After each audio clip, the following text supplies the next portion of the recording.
सिंध तरक्की पसंद पार्टी ज़िले सांगड़ जो अहम इजलास ज़िले सदर अली डिनो ख़ासखेली जी सदारत हेठ सांगड़ में थियो। इजलास में शाहनवाज़ नाइट, जब्बार जुनेजो, कामरेड जाफर सिंधी, मुमताज़ मक्सी, सलीम डाहरी, मुख्तियार लिगारी, जान मोहम्मद अबड़ो, रफ़ीक जलालानी, लियाकत खोसो, सनी जुनेजो, नदीम जलालानी ऐं ॿियनि पार्टी अॻवाननि शिरकत कई।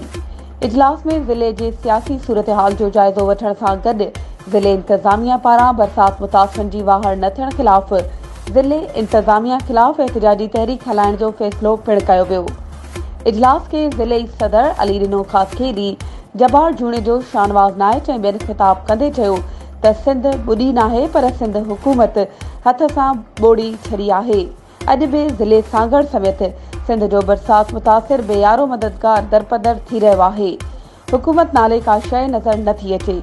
एसटीपी डॉक्टर कादिर मक्सी जी क़यादत में अॼु बि पंहिंजे वस आहर सिंध जे बरसात मुतासिरनि जो भरजलू बणिजंदे थी अची मुतासिरनि खे असां कंहिं बि सूरत में अकेलो न छॾींदासीं। हिन वीडियो खे लाइक करे असांजे चैनल खे सब्सक्राइब करियो ऐं हा, उन सां गॾु बेल आइकन खे प्रेस करणु न विसारिजो।